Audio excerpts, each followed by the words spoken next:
Emerging from the anxious atmosphere of post-Watergate America, Sidney Pollack crafted a masterful political thriller with 3 Days of the Condor, which hit screens in 1975. The film features standout performances from Robert Redford, Faye Dunaway, Cliff Robertson, and Max von Sydow. Adapted from James Grady's 1974 novel 6 Days of the Condor, the narrative dives deep into themes of trust, betrayal, and survival. Redford plays Joseph Turner, a CIA analyst who stumbles upon a conspiracy that puts his life in peril.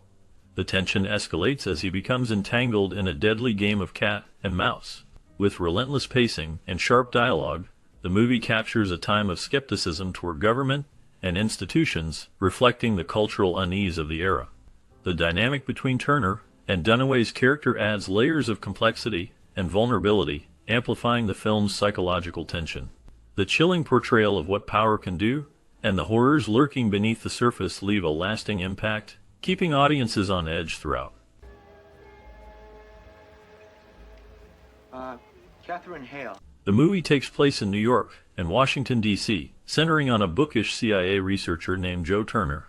After returning from lunch, he discovers that his co-workers have been brutally murdered. This shocking revelation sets off a chain of events that forces Turner to rely on his wits to survive. As he navigates a world filled with danger and deception, he realizes that he cannot trust anyone, including those within his own agency. The film unfolds with Turner trying to piece together the conspiracy behind the murders while evading assassins who are determined to silence him. His intelligence and resourcefulness become his greatest assets as he races against time to uncover the truth. The tension escalates as he tries to outsmart his pursuers, leading to a gripping narrative filled with suspense and intrigue. Throughout the film, themes of betrayal, paranoia, and the moral complexities of espionage are explored, making it a compelling political thriller that keeps the audience on the edge of their seats. The story highlights the fragility of trust and the lengths to which individuals will go to protect their secrets. As the plot unfolds, viewers are drawn into Turner's harrowing journey, where every decision could mean the difference between life and death. Translated into a very odd assortment of languages. Turkish, but not French. Arabic, but not Russian or German. In the film 3 Days of the Condor, the character Joe Turner, portrayed by Robert Redford, plays a pivotal role. Joe is a CIA analyst who works under the code name Condor. His office is cleverly disguised as the American Literary Historical Society, located in the bustling city of New York. However, this society is not what it seems. It serves as a secret CIA branch where Joe inquires and analyzes intelligence material. Throughout the movie, Joe's character is presented as intelligent and resourceful. He spends his days immersed in books and gathering information, but is unaware of the dangerous world lurking outside. The story takes a dramatic turn when Joe returns from lunch to discover that his colleagues have been brutally murdered. This shocking event thrusts him into a life-or-death situation, forcing him to navigate a perilous landscape filled with mistrust and betrayal. As Joe goes on the run, he encounters the character of Kathy, played by Faye Dunaway, who becomes essential to his survival. Their relationship adds layers to the narrative, showcasing Joe's struggle between his personal feelings and the looming threat from the agency he once trusted. The tension builds as Joe aims to uncover the truth behind the attack on his colleagues and the shadowy operations of his own organization. In the midst of action and danger, Joe Turner's character embodies the everyman caught in extraordinary circumstances, illustrating how an ordinary person can become entangled in a web of espionage. His journey throughout the film examines themes of trust, conspiracy, and the moral complexities faced by intelligence operatives. Joe's transformation from a simple analyst to a man fighting for his life captivates audiences, offering a glimpse into the darker side of the world of intelligence and the personal sacrifices made in pursuit of truth. 208,875. Amount 5186. Was there enough snow this early? In the movie 3 Days of the Condor, a tense situation unfolds when Joe Turner, played by Robert Redford, encounters a woman named Kathy Hale, portrayed by Faye Dunaway. In a twist of fate, Turner turns to Hale for help, forcing her to take him to her apartment. As the movie progresses, it becomes clear that Turner is caught in a dangerous web of espionage.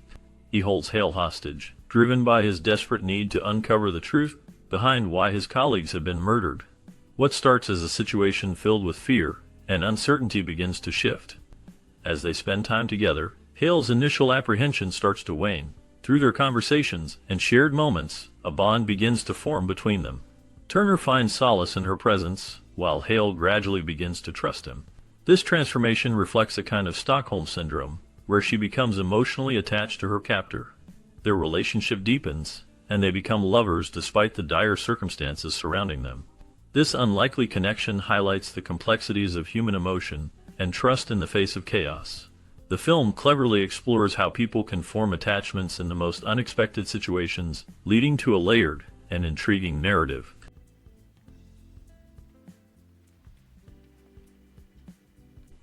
In the film 3 Days of the Condor, Robert Redford's character finds himself in a precarious situation as he engages in a tense cat and mouse game with Higgins, the deputy director of the CIA's New York division, played by Cliff Robertson. The setting is significant, as Higgins' office is located in the towering World Trade Center, a place that would later become a symbol of tragedy. This connection adds depth to the narrative, linking the espionage thriller to real-life events. Cliff Robertson's portrayal of Higgins showcases a complex character, a man of power and intellect, navigating the murky waters of espionage. Interestingly, Robertson was not just an actor, but also an aviator with a passion for flying. On September 11, 2001, he was piloting his private Beechcraft Baron over New York City, flying at around 7,500 feet directly above the World Trade Center.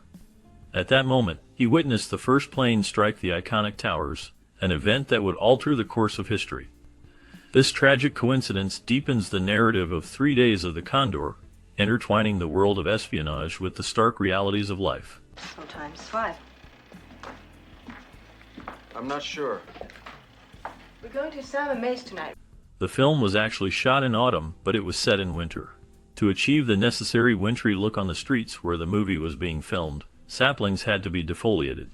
This process involved removing the leaves from the trees, which was essential for creating the cold, stark atmosphere that the filmmakers wanted.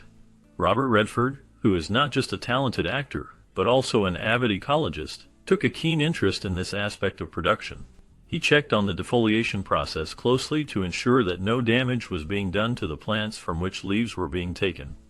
Redford's involvement reflects his commitment to environmental concerns and showcases how actors can care deeply about issues beyond their on-screen roles. His awareness and activism also highlight the balance between artistic vision and ecological preservation in filmmaking. This attention to detail not only contributed to the visual aesthetic of the film, but also marked a significant moment of intersection between cinema and environmentalism. It's a 45 automatic. Will you guys bring me in, please?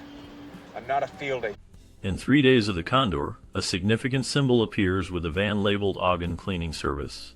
This name carries deeper meaning by linking back to one of the 12 labors of Hercules. In mythology, Hercules faced a daunting task of cleaning the stables of King Aegeus, which had not been cleaned for 30 years, and housed 3,000 oxen. This labor seemed impossible, yet Hercules managed to complete it in just one day. He accomplished this remarkable feat by cleverly diverting a nearby river through the stables, allowing the flowing water to wash away the filth and grime. The van's name serves as a metaphor for the lengths to which the CIA will go to sanitize the aftermath of their covert operations, much like Hercules' labor involved cleansing a dirty space. Just as Hercules took action to clear the stables, the agents aimed to erase the evidence of their wrongdoings. The connection suggests a commentary on the struggle between order and chaos, highlighting that some tasks, whether heroic labors or shady cover-ups, involve significant effort and creativity. Such symbolism enriches the narrative, revealing layers of meaning in the characters' actions and the overarching threat of unchecked power within the agency.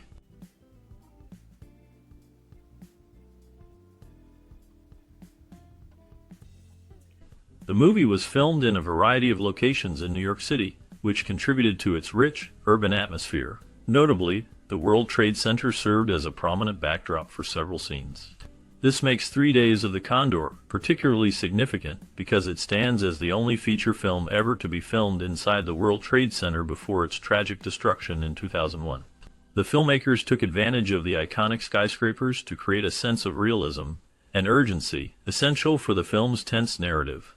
Central Park was another key filming location, providing stark contrast to the concrete jungle. By choosing these distinctive New York City landmarks, the film captured the essence of the city while immersing viewers in a thrilling espionage story. The combination of these urban settings not only enhanced the visual experience, but also grounded the storyline in a palpable reality, making the viewer feel the pulse of New York during the mid-1970s. The choice to film in such recognizable and historic locations adds layers of depth and authenticity to the film's plot. She was a friend. In actuality, the CIA did maintain a large undercover station at the World Trade Center, which came as a shock to many when it was publicly revealed 2 months after the 9/11 terrorist attack. This hidden presence operated behind the false front of another government organization, ensuring a veil of secrecy over its activities.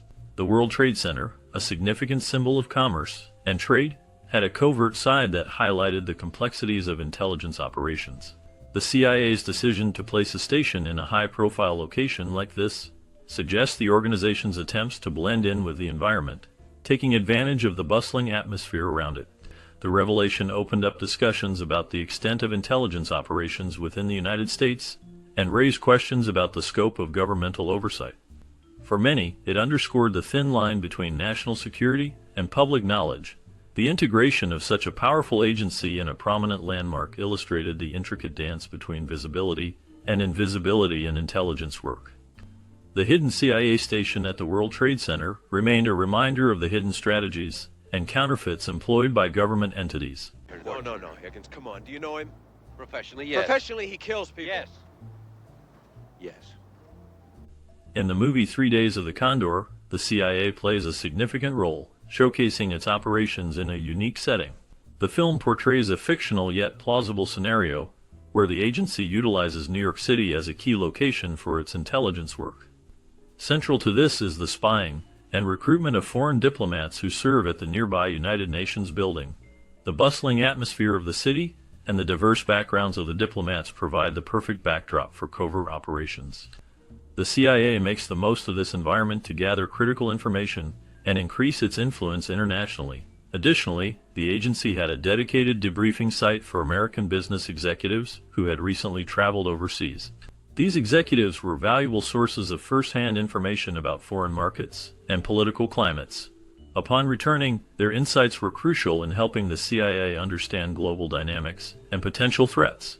The interactions between these businessmen and CIA operatives often unfolded in a manner that revealed the intricate connections between international business and espionage. This setup effectively highlights the agency's reliance on various civilian sources to maintain an edge in its operations, ensuring that vital intelligence flows smoothly. The relationship between the CIA, foreign diplomats, and American businessmen illustrates the complex web of interactions in the world of espionage as depicted in the film. Who's got anything? Absolutely nothing, sir. Extraordinary. It's very well executed. In 1975, 3 Days of the Condor presented a thrilling narrative that resonated with audiences, especially in the wake of real-life events such as the attacks on September 11, 2001. Naturally, the station was destroyed during the attack, signifying a critical moment in the storyline. The CIA had to address the aftermath swiftly and discreetly, as sensitive material that could have survived the destruction had to be recovered. This cleanup operation was imperative. A special team of CIA agents was tasked with ensuring that any important documents or intelligence were salvaged from the wreckage. The urgency of their mission underscored the high stakes involved in national security matters, illustrating how vital information could be compromised in times of chaos. Such operations reflected not only a keen awareness of the need for recovery, but also the ongoing tension and secrecy surrounding intelligence activities. The film's portrayal of espionage and the challenges faced by agents added an intense layer to an already gripping plot, allowing viewers to engage with themes of trust, survival, and the hidden machinations of government agencies. Events like the destruction of the station in 3 Days of the Condor echo real-life vulnerabilities, reminding audiences of the fragility of security in a world rife with unpredictability. What did you do to those people? What people? I don't know who they are anymore. It is noted that Faye Dunaway and Robert Redford had a professional working relationship during the filming of 3 Days of the Condor. Despite the chemistry that many expect from leading actors, their interactions on set were minimal. They did not engage in casual conversations or lighthearted exchanges. This dynamic might seem surprising, especially given Dunaway's reputation in the industry as someone who could be hard to work with. However, on this film, that criticism does not apply. Both actors seem to focus predominantly on their roles and the demands of the story rather than on fostering a personal rapport. The lack of casual dialogue did not detract from the film's success, highlighting their abilities to remain dedicated to their craft. Their performances still conveyed complex emotions and interactions that resonated with audiences, showing that a strong performance can arise from a more formal working environment. The atmosphere on set was likely charged with the intensity of the narrative, leaving little room for casual banter between the two stars.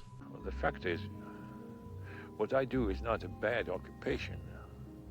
During the making of 3 Days of the Condor, Robert Redford dedicated a significant amount of his spare time to prepare for another important role in All the President's Men, which would be released the following year. This commitment to his craft reflects his deep involvement in the characters he portrays. An intriguing and careful detail can be observed during a particularly tense moment in 3 Days of the Condor. When Redford's character is in the sporting goods store, preparing to kidnap Kathy, played by Faye Dunaway, he hides behind a rack of parkas for a moment of suspense. If you watch closely, you will notice that the hangers for these parkas are alternated, with some facing in and others facing out. This specific design choice serves as an anti-theft device, making it more challenging for someone to grab multiple parkas at once and flee. Such meticulous attention to detail adds depth to the film's atmosphere and enhances the realism of the setting, reflecting the production team's effort to create an immersive experience. This consideration underscores the complexities of the film, where every element contributes to the overall effect and mood. Redford's preparation, along with the thoughtful design choices like the anti-theft device, demonstrates the layers of effort involved in filmmaking, creating a narrative filled with tension and intrigue.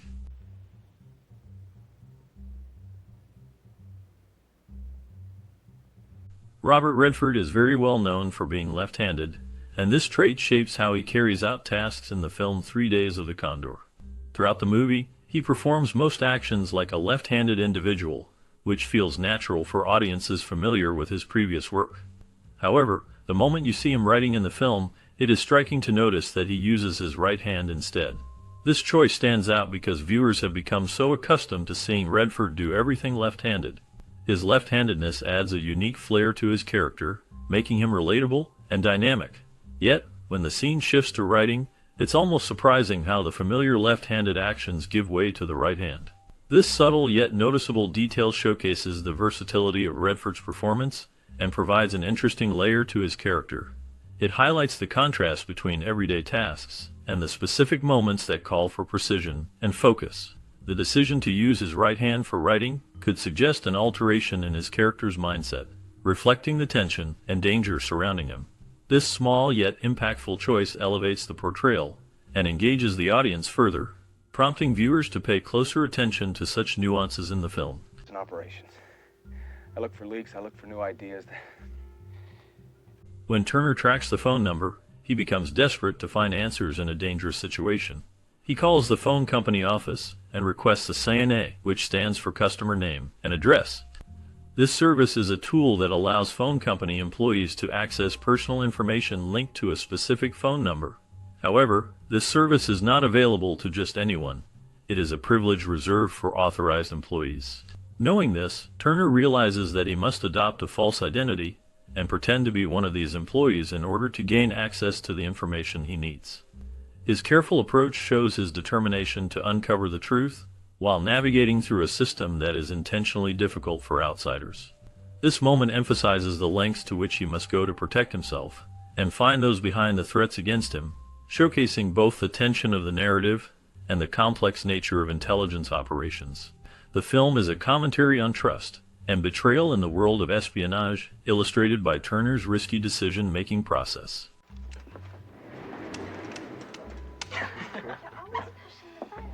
At first, Peter Yates was set to direct the movie 3 Days of the Condor. This was when Warren Beatty was supposed to be the lead actor. However, when Robert Redford took over the role, he had different ideas about who should direct the film. Redford preferred Sidney Pollack for the job. Because of this change, the film's producers decided to pay Peter Yates a salary of $200,000, but ultimately decided to let him go in favor of bringing in Pollack. This director shift was crucial for the film. Sidney Pollack's style was more aligned with the vision that Redford had for the project. Pollack had a reputation for his strong character-driven narratives, and this fit perfectly with the themes of paranoia and betrayal that run throughout the film. His involvement ensured that the film maintained a consistent tone and allowed for a deeper exploration of the characters and the complex story. The decision to replace Yates with Pollack marked a significant turning point for the production. It set the stage for a film that would not only capture audience attention, but also critique contemporary political issues, reflecting the anxieties of the 1970s. Don't be ridiculous. Redford's connection with the film industry was evident in his collaboration with director Sidney Pollack in the 1975 movie 3 Days of the Condor. Having previously worked with Pollack on The Candidate, Redford's preference clearly aligned with Pollack over the other directors he had encountered. This choice reflects both a professional rapport and a personal affinity that shaped his experience during filming. As the film progresses towards its climax, Redford's character, Turner, returns to New York City. The scene is artfully constructed with a sweeping pan across the bustling streets, capturing the tension and atmosphere of the urban backdrop. This moment is layered with visual storytelling, and to the left of the U.S. Armed Forces Recruiting Office, there is a purposeful detail that catches the viewer's eye: a movie billboard advertising the towering inferno. Notably, this billboard features the surname of Faye Dunaway, adding an intriguing Easter egg to the narrative. This subtle nod links the film to its contemporary cinematic landscape, showcasing the interconnected world of filmmakers and actors. Such elements enrich the viewing experience, allowing audiences to appreciate the effort behind the creation of both 3 Days of the Condor and the Towering Inferno, while also highlighting the notable presence of Faye Dunaway in that era. The inclusion of this billboard symbolizes the blend of genres and the shared cultural environment of the mid-70s, inviting viewers to reflect on the artistry at play.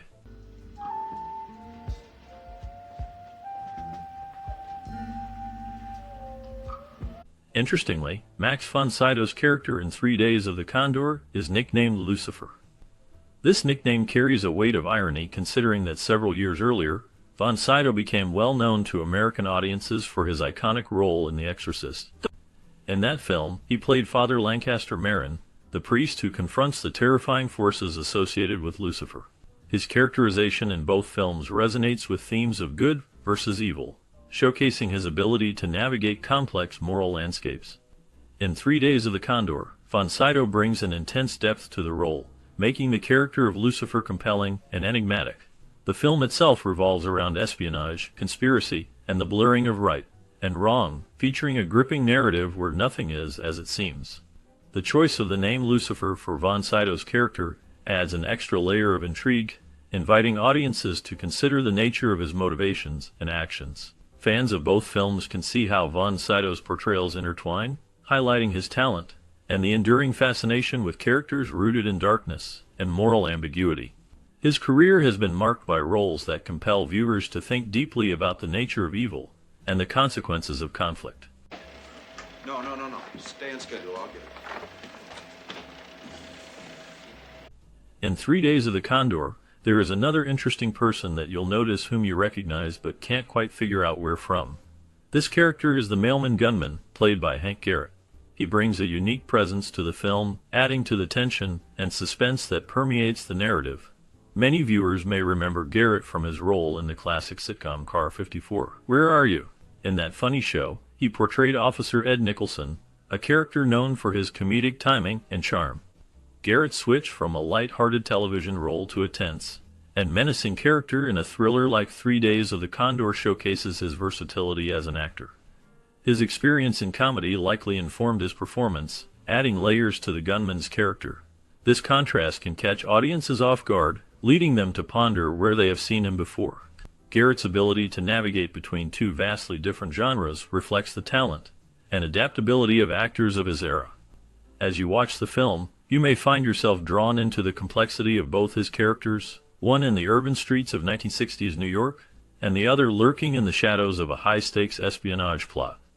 This remarkable transition from sitcom to suspense is a testament to Garrett's skill, and adds depth to the viewing experience of 3 Days of the Condor. The blending of familiar faces from various backgrounds enriches the narrative, and keeps audiences engaged, wondering what twist might come next. Where?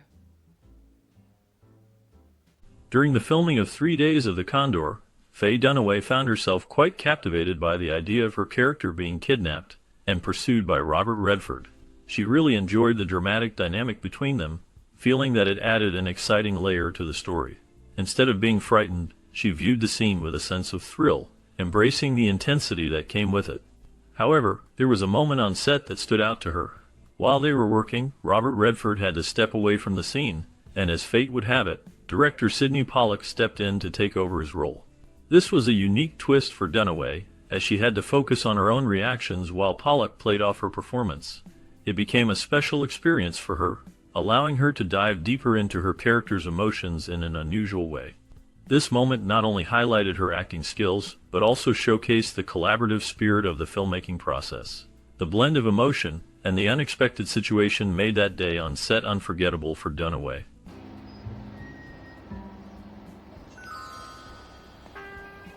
As the cameras rolled, an intense atmosphere enveloped the filming of 3 Days of the Condor, especially during a crucial scene involving Faye Dunaway.